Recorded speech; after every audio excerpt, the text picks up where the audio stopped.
Auspicious greeting. Welcome to the Fall Core Teaching class. I'm Venerable Zixing from Foguangshan Xilai Temple in Los Angeles, and I'll continue to teach the core teaching class in this fall. For this class, you don't necessarily need to have taken the core teaching from the spring course because we'll be learning some more new terminology. However, if you would like to learn more about the core teaching that was taught in the previous term, like in spring, then you can go to our Foguang Hub website. And if you look at the upper top header, there is this 2021 spring course review. If you click into it, then all the classes from last term are in there. So if you have time, you're welcome to go to this class and learn more about the core teachings that was taught. And it will serve as a very good review for all the important teachings of the Buddhas. So for this course, just like the last one, we will have a Q&A session twice a month, and I'll post the time and the date in the Google Classroom. And of course, if you have any question anytime during the classes, then you are welcome to post your question in the Google Classroom, or you can save them and then ask your questions in the Q&A sessions. And of course, I do encourage you to come join the Q&A session so we can have a discussion of the Dharma. And of course, if you have any question, don't feel hesitated to post your questions. I will try to answer them as soon as I can once I see the questions.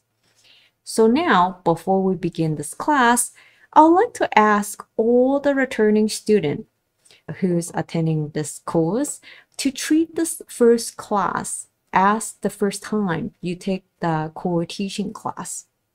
Because this first class would be very similar to the first class for the last term. However, because I believe that these concepts that I shared in the first class are very important, so I like to repeat them every single time for the first class of the course. So I hope everyone, whether you're a new student or whether you're a returning student, you would just absorb the material and listen to it attentively and be patient with the teachings. And so now I'd like to ask you a few questions, and you can think about them. Take a moment and think about the answers if you know them or not. So first question, how do you think the Buddhist teachings relate to our life? Or does it not relate to our life? So what does Buddhist practice mean? And is the Buddhist teaching just some philosophy? So I'll try to answer a little bit of these questions during this class. And so you can take a pause and think about them. And when you're ready, then you can, of course, continue to play the video. And now I'm going to ask you to close your eyes and visualize the image that I'm going to describe to you. So now you can close your eyes. Just imagine in your mind, there's an old monk and a group of disciples went out for alms round. They all carry an alms bowl and walk in one line, going from house to house and receive food offerings. After they're done, they walk back to where they gathered and finish their meal and sat down under a tree. After they're all settled down, a disciple came forward and asked the old monk a question, and the old monk started to reply and answer and share the teachings. Afterward, a householder came forward to ask the old monk a question about how he should live with his daughter-in-law, who is not respectful to the elders and who does not take care of the family. And the old monk gave a reply. The householder became very happy and thanked the monk and leave. And throughout the days, various people, including the king, practitioners of other traditions, students, householder, and many others came to ask their questions about the problems that they have. And the old monk would always answer them patiently and provide them with a solution to their problems. And now you can open up your eyes. What I have just described is the daily occurrence of the historical Buddha and his disciple. So from this, or from the scene that you have just imagined, we can see that the Buddha's teachings is meant to help resolve problems in our life. So it's for people's life. The historical Buddha is a human who also need to eat, who would become old and might become sick. And of course, he also passed away. So he entered Nirvana. He's a teacher who guides people with his wise words. He is not a god, but a human who was enlightened to the truth of the universe. It then begs the question of how come the Buddha's teachings can help us resolve problems in our life. Before the Buddha became the awakened one, he was a prince who lived a life of luxuries and great wealth, of course. He left the palace to search for a solution to end sufferings. And through his practice and contemplation, he realized the truth of the universe and realized that we suffered because of our ignorance, meaning not seeing the world with clarity. And he exclaimed that, "Marvelous, marvelous, all sentient beings have the Tathagata," also mean Buddhas, the Buddha's wisdom and virtue, but they fail to realize it because they cling to deluded thoughts and attachment. What the statement is saying is that all of us have this potential to realize the truth of the universe. So it means that all of us can end sufferings. So what is learning Buddhism about? From the life of the Buddha, we can actually get some clues from it. Like the prince saw the sufferings of life, like old age, sickness, and death. Just like all of us, experience various dissatisfactions and sufferings in our life.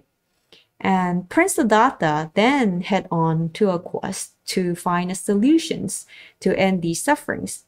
This is also like what we do. When we face our problems and hardships, we try to find different methods to end the dissatisfactions and sufferings we have.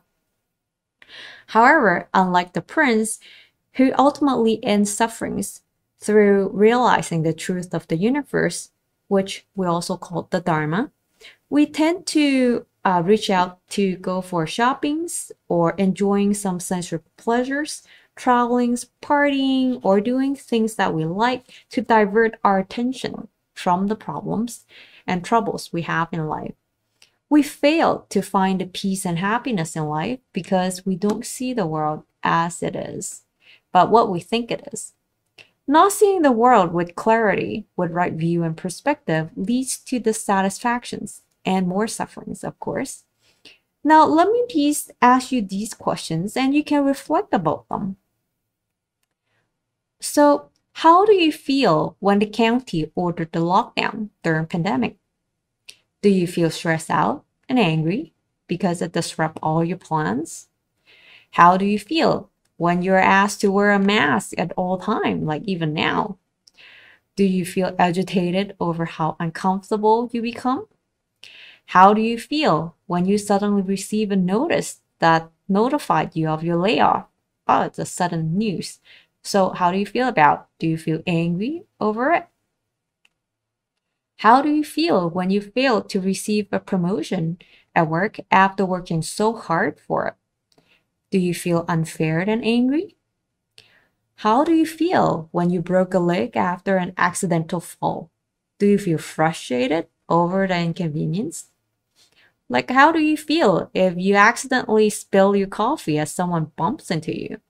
Do you feel angry and agitated? Most of the time, we react negatively toward these occurrences in the questions above. And I'm sure most of you would feel quite negative about it. But of course, there are still probably some who feel they're okay. But why do you think that most of us would feel negative about it? It is because we tend to believe that things will not change or that this I, like me, is very important. It's because of not understanding the realities of how things really are, which they're changing all the time, or not understanding that I'm not as important as I think, or there's even non-self, that we start to have all these negative feelings and emotions. Ask yourself this: can we really prevent these changes? Or ask all these conditions to always be the same or the way that we want it to be?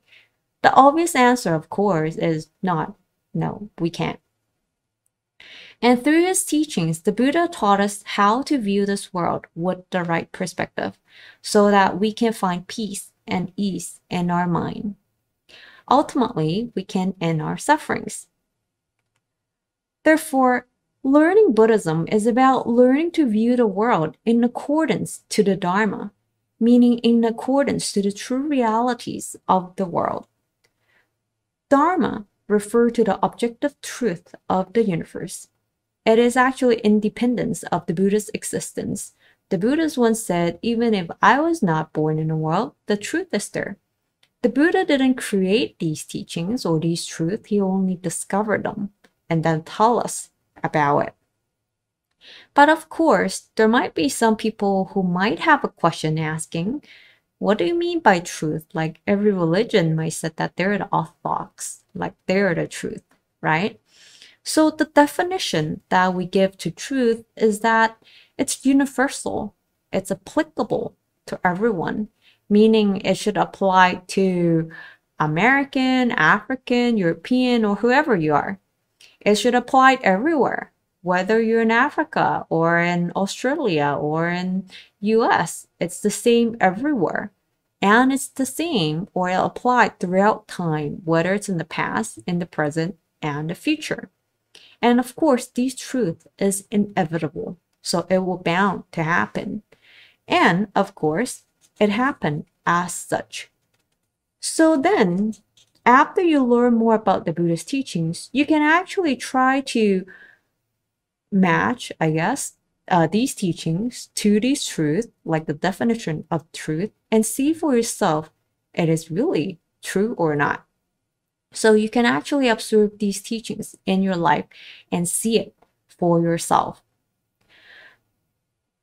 And so this is why the Buddha always tell us or encourage his disciple, saying that don't believe me just because I said it. You have to try it out for yourself. We have to all try to experience and realize it for ourselves. As the Dharma is the truth of how the universe runs, it means that if we observe the world and contemplate, we should be able to see the Dharma in our life and realize that, oh, it's as such. The Buddha once said that all that I have teach, or I should say all that I have taught, is sufferings and the ending of sufferings. So all the Buddha teachings that the Buddha shared is always helping us to realize about the sufferings that we have and how we can actually end them. The Buddha's teachings told us about the truth of our situation and how the universe is run so that we can end the sufferings that we experience and learn to see the world with clarity. Therefore, learning Buddhism is actually, I would say, embarking on a journey of self-discovery. We might think that I know all about myself. Who would know more than I am, right? But however, if we really learn more, we would realize that, oh, actually, we do not. We might think we're learning about the Buddhist teachings is just to find a way out of these problems in our life. But here, I must tell you that learning more about yourself and seeing the world with clarity is exactly the solution for the problems in our life. Currently, because we failed to realize how delusive we view the world and everything that happened, defilement and afflictions arise. And now that we learn more about what is Buddhism about, it then begs the questions, of course. How do we learn Buddhism? What is this process? So there are four main steps to learning about Buddhism: listen, contemplate, practice, and realize. These are the four important steps that everyone would go through. And I do really hope that you would listen and then try it out for yourself. And now I'll go into details about more of them. So first, listen. Listen refers to learning about the Buddha's teachings, whether it's learning through classes or whether it's from reading books or reading from a sutras, which is the discourse of the Buddha. Listen is basically the first step in learning about the Buddha's teachings. In Buddhism, there is a metaphor that we use to describe about the Dharma. Normally, dharmas refer to rain or water. And a practitioner, whoever is learning about Buddhism, is normally referred to a dharma, a vessel that would hold these rain or hold these dharma water. So what kind of dharma vessel do we want to be? In another word, like how should we learn about the teachings? Of course, a good and empty vessel is the best because it's actually referring to someone who's able to hold all the teachings, like the student attend the class and learn about the Dharma, and he's able to like remember them and then hold these teachings in his heart. A vessel with poison refer to someone who come to learn about Buddhism with prejudice or erroneous view. So no matter how much teachings he listened to, that person would not receive it because he already thought, oh, I know it already. I think it is this, but it may not be.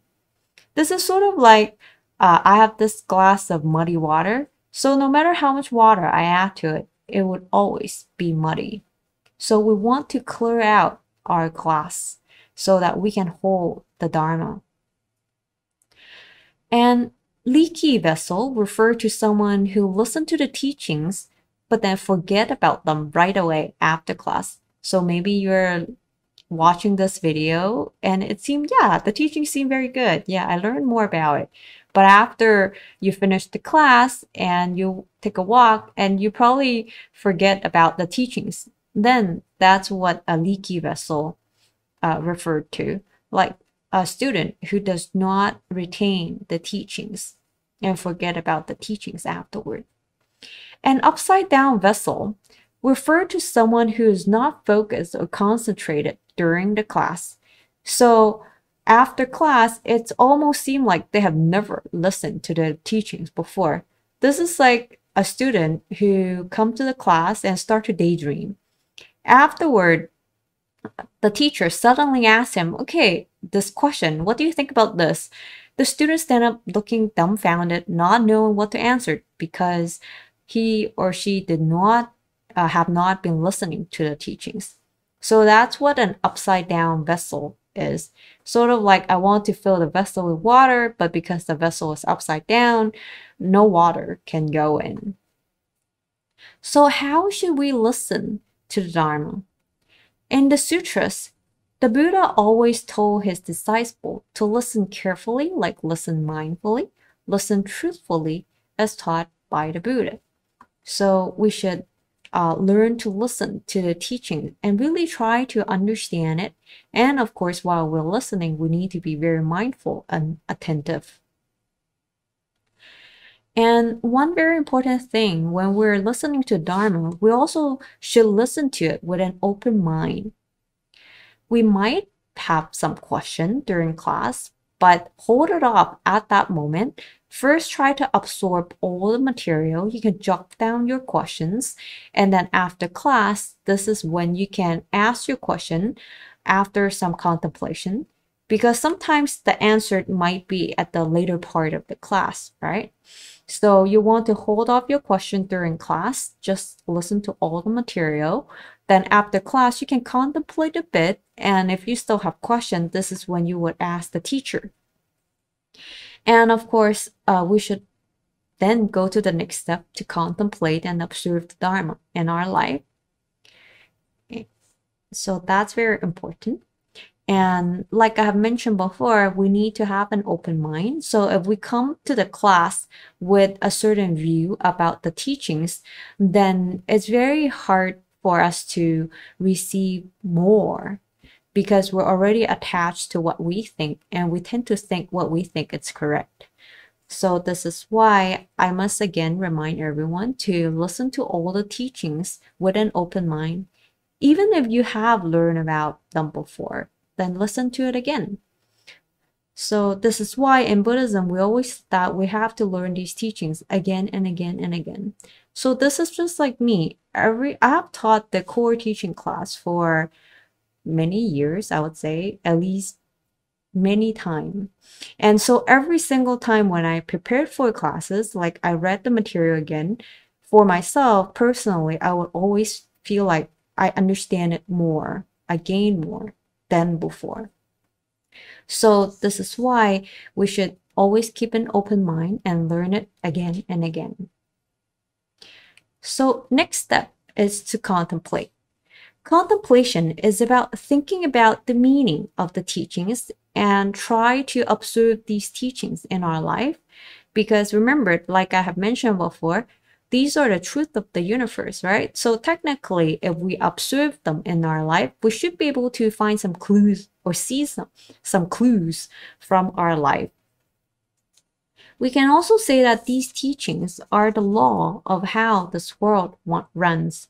So sometimes if you look at the scientific research, we would see that, oh, it's actually what the Buddha taught. And this is also what the scientists observe in the world. So this is also why the Buddha told us to try to experience the Dharma for ourselves to see whether it's true or not. In a way, this is sort of like learning how to swim. I can try to tell you about how to swim verbally, but we won't be able to learn how to swim until we're in the water ourselves. So no one can help us with it except for ourselves. This is also like changing a bad habit. Who can change the bad habit for us? Only ourselves, right? So no one can change it for us except for ourselves. Contemplation is an important step in learning about Buddhism because it is the step that would help us in changing our perceptions and guide us to see the world as it is. In the olden days, some people believed that, oh, the earth is flat, or that the earth is the center of the universe. And they really do believe it because that's what they believe, or that's what some philosopher or scientist said at the time. So they believe it to be truth. But of course, later on, as technology advances and as we learn more about the world, then we learn that, oh, Earth is not flat, it's actually a sphere. And that Earth is not the center of the universe, it actually revolves around the sun. So this is just like us. Before we learn about the Buddhist teachings, we might think that how we view the world is correct, it is how it is, but when in fact, it's actually not.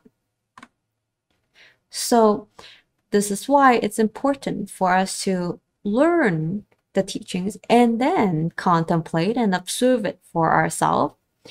When we can see the world with right view, we can act skillfully and find the peace within. Contemplation is also like eating and digesting food. Listening, of course, is the eating part, like chewing on your food. And think about it. When we eat, it's only through digesting the food would our body be able to gain the nutrients from it, right? This is the same with learning about the Dharma. So if we just eat and not digest it, then it will not relate to us. So we will not gain any benefit from the Dharma. The Dharma would not be able to help us in our life. So this is why it's important for us to contemplate. And think about a lot of time our brain is already wired in a certain way, so we always think in a certain way. whether it's positively or whether it's negatively, our brain is already wired. So now we want to rewire it. So if we want to rewire our brain or the way that we think, then we need to often ponder upon the Dharma so that it would become a habit, so that this rewiring would actually become a circuit, so that in the future we would be able to view these people or these occurrences in accordance to the Dharma. So this is why it's important for us to try to take maybe even 5 minutes every single day to just contemplate and memorize the Dharma that we learn and think about them so that we will have more Dharma seed or these thoughts in our mind. So third step is to practice. Buddhist practice, of course, start with just who we are and what we do, because it's actually every single moment of our life. Cultivation is about perfecting these personalities and our human characters. In another word, we are learning to be a better self who always have peace within. Remember, the Buddha is also human like you and me. The only difference lies in the Buddha realized the truth and we do not. Through contemplating and practicing the Dharma in our life, we will gain wisdom, which can help us deal with various obstacles in our life. Practicing the Dharma also means experiencing it for ourselves. Okay, let me tell you a story to demonstrate this point. So once there was a student who wanted to learn the Dharma and attain enlightenment. So he came to see this Chan master. And he asked the Chan master, how do I attain enlightenment? The Chan master looked at him and didn't say anything for a moment, and he suddenly turned around. He took a few steps and said, I need to go to the restroom. And he continued to walk off. The student was dumbfounded. He couldn't understand what the Chan master was trying to say. After taking a few steps, the Chan master actually turned back and looked at the student and said, see, such a trivial thing as going to washroom, I will need to do that for myself. So what do you think about attaining enlightenment? So the Chan master is trying to tell the student that practice or even attaining enlightenment, it's something that we have to do it for ourselves. Like no one can do it for us. Maybe the teacher can tell us in principle like how you can achieve it, but ultimately we have to rely on ourselves and on our practice to actually attain it. And of course, practicing doesn't mean we just do sitting meditation or chanting. Of course, these are important Buddhist practice too. But what is more important in cultivation is actually cultivating this mind. So as we learn more about the Buddhist teachings, we realize that all these afflictions or sufferings is actually in this mind. So a more important part of cultivation is cultivating this mind. And last is realization. So through contemplation and practice, we will realize the Dharma we experience in our life is indeed what the Buddha taught. It is as such. Sometimes the way that I think of cultivation is sort of like doing a science experiment. So we know that to do a science experiment, normally you need to come up with a hypothesis. And then once you have your hypothesis, there's the method, then you follow your method in performing the experiment, then you come to a conclusion. So cultivation is something very similar. So the Buddha teaching, in a sense, is the hypothesis that we try to test out and see. And of course, the Buddha taught us the method. So we followed that method for our experiment, and of course through our observation in our life. So we do the experiment over and over again and observe these teachings over and over again in our life, and ultimately we would come to the same conclusion that, oh, it is as such, it is as what the Buddha taught us. then of course at that point our faith is in the Dharma is very firm because we have tried for ourselves and realize it to be truth. We have see it for ourselves. So to sum up, we have to listen and learn the teachings, then digest what we have learned through contemplation. As we continue to contemplate, we have to practice it in our life. And once we cultivate it continuously, and we will ultimately gain insight on the Buddha's teachings and, of course, realize it for ourselves. Let me give you an example of the fourth step. So normally I like to use the example of learning about impermanence because it is a concept that's easier to grasp. And so let's say we have a class on impermanence today. Impermanence mean things, all phenomena or all conditions, material are changing all the time. And so, okay, in class, we learned that, oh, everything changed all the time. So after the class end, then we start to contemplate it for ourselves. Oh, does everything really change all the time? So we can start to observe our environment. Are the trees or the little plants outside are changing all the time? If we really observe them, yes, they are. And of course, we observe ourselves. Am I changing all the time? Yeah, of course, I change all the time. So I notice I have a few more wrinkles here and there.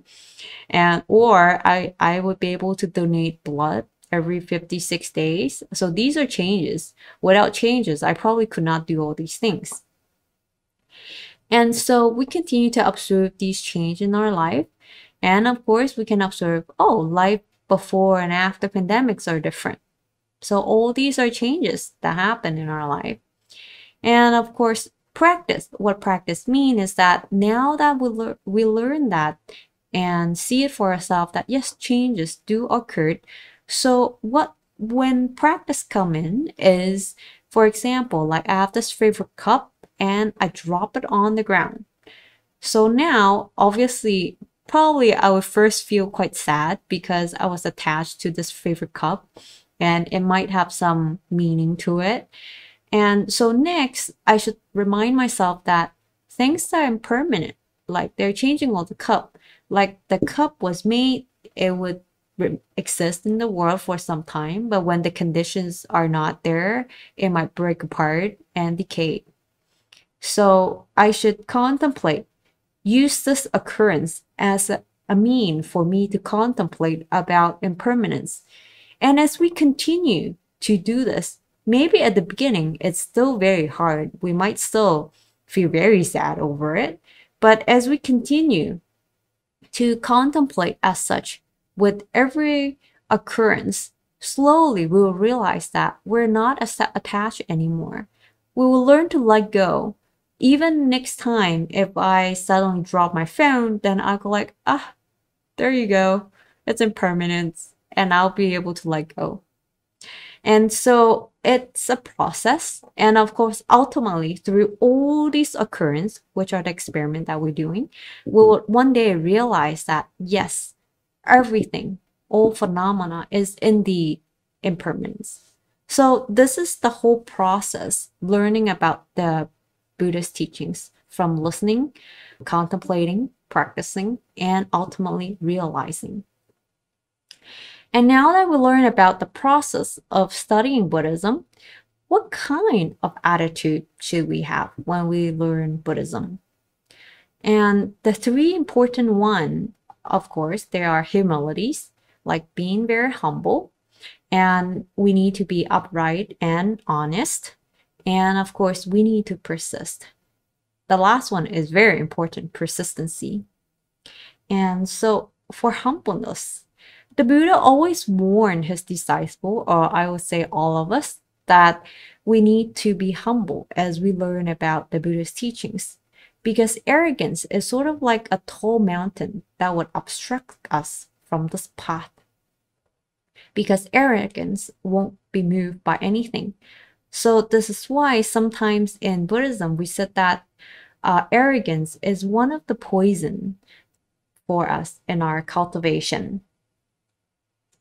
When a person is arrogant, he or she would think that what he or she learned or no or his view are correct.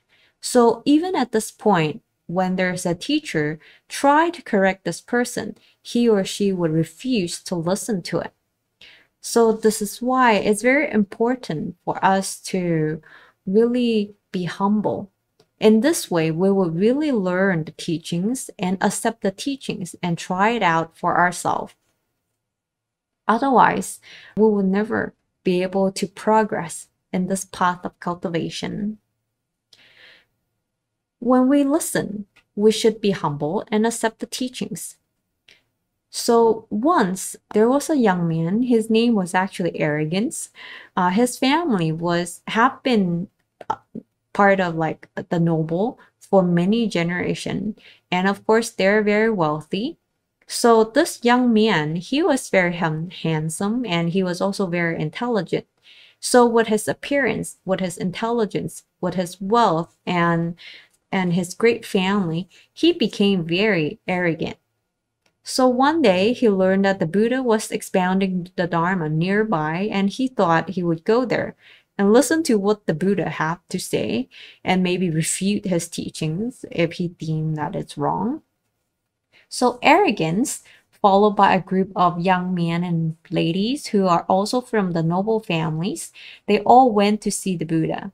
When they arrived, Arrogance thought, oh, the Buddha didn't notice me, so maybe I should just leave. The Buddha actually knew when Arrogance arrives, and he knew what he thought. And so suddenly the Buddha said, Arrogance is here. Unwholesomeness will increase our arrogance. If you're here for the Dharma, you should let it benefit you.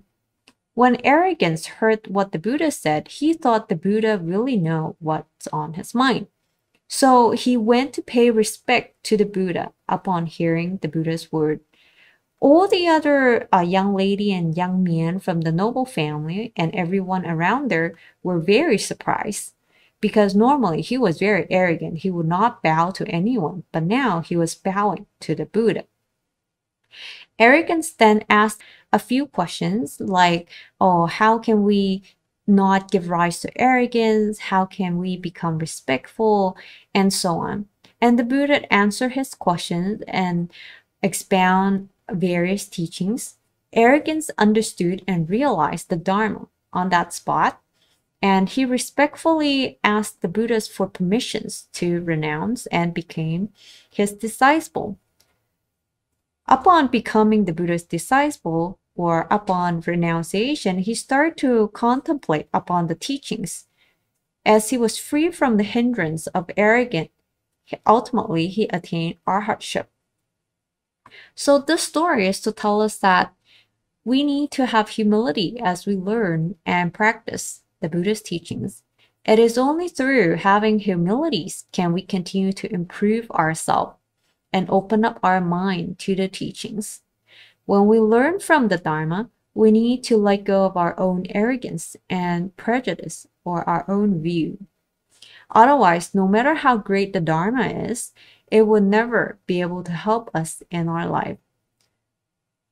So this is why there's a Buddhist saying that said, we can only learn the Dharma from being humble.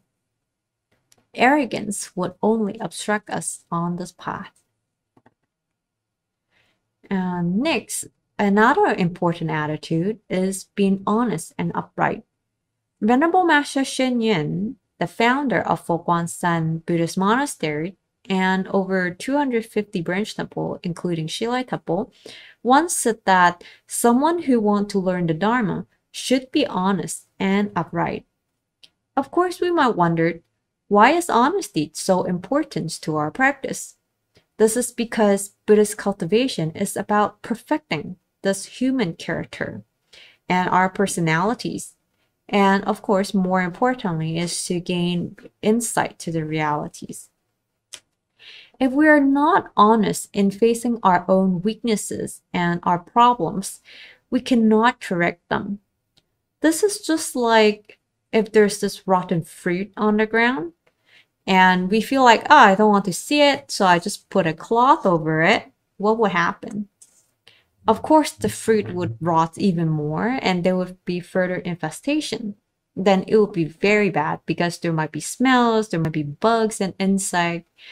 But on the other hand, if we see that, oh, there's rotten fruit and we take the trouble to clean it, then the floor will be clean and everything would be fine. This is the same with our own weaknesses and our problems. Avoiding them, like I guess diverting our attention from them and avoiding them, would only give us more afflictions and sufferings. The fact that hiding them doesn't mean that they're not there, they don't exist anymore. No, they're still there.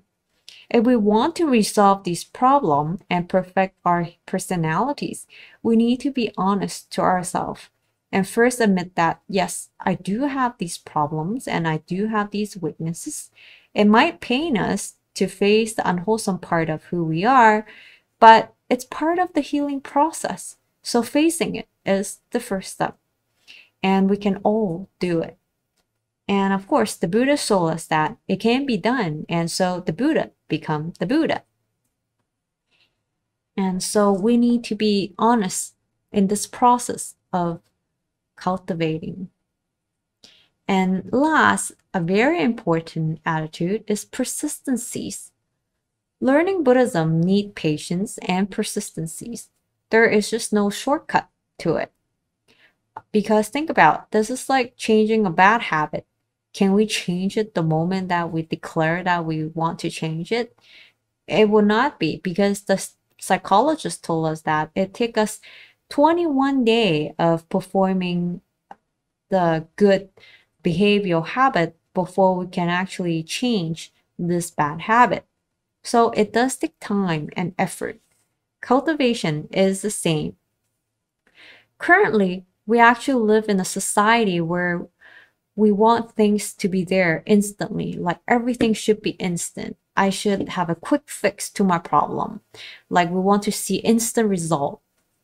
When we heard that we can find peace if we meditate, we hope that we'll gain this peace after one meditation sessions.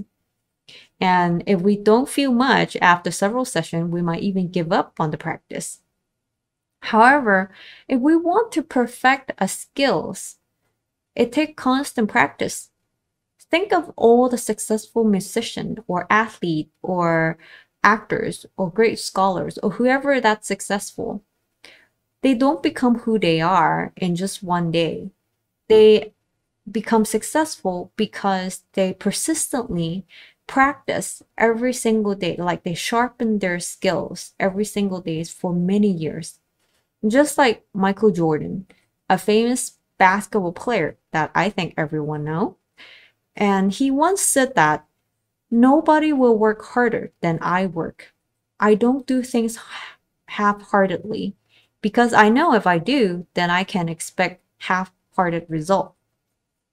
So for him, he also worked very hard, like he practiced very hard, very intensively to become such a great basketball player. So all success are not by chance, but by persistent practice and hard work. This is the same with our practice. We have nurtured maybe a lot of bad habits in the way that we think or in the way that we act or speak. It would take time to change them. This is like my pessimistic friend who shared about her negative thoughts with me, and I told her to think positively. She won't be able to change the way that she thinks just because I told her one time. She will need to practice thinking positively. Whenever she have this problem, she will need to practice it over and over again. And it's only through these many practice before she would be able to change the way of how to see her problem. Whenever we learn something, we always hope to learn it instantly, but this is just would not do. Like all these great empires do not arise in one day. So awakening actually take only one moment, but to get there, it take a long time to cultivate. As a practitioners, we need to learn to endure it and persist in our practice. This is actually, I would say, the first lesson that we all need to learn. So I do hope that we would all be patient and really try these teachings and practice it in our daily life, it might take some time or it might take a long time, but as long as we persist, we'll get there one day. And last but not least, I'd like to share one last story with all of you. So once there was a noble who came to visit the Buddha, and he wanted to make offerings to Buddha. So he had 2 vases of flowers with him. And he came to the Buddha and wanted to make the offerings. The Buddha looked at him and said, "Let go." And the noble thought, oh, I should put down my vase of flowers. So he put down 1 vase of flowers and looked at the Buddha again. The Buddha said, "Let go."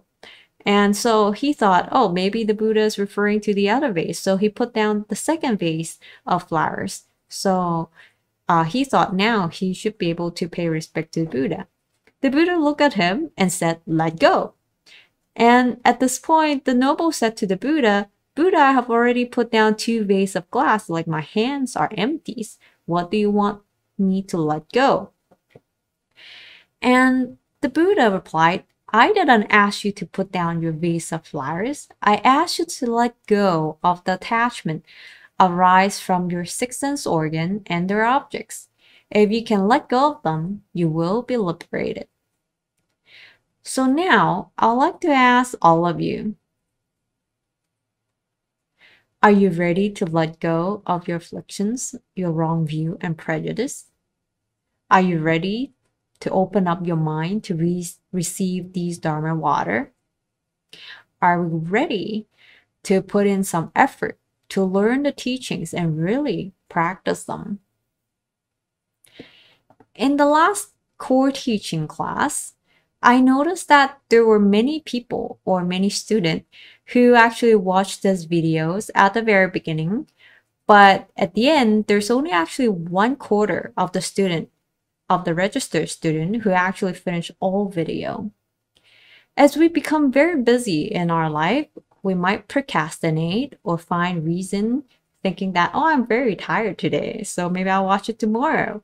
Or we'll feel that we have no time or it's very hard to make time. However, if we really want to gain the benefit from the Buddhist teachings, we do need to make the effort in learning the Dharma and apply them. And remember, just like what Michael Jordan said, I don't do things half-heartedly because I know if I do, then I can expect half-hearted results.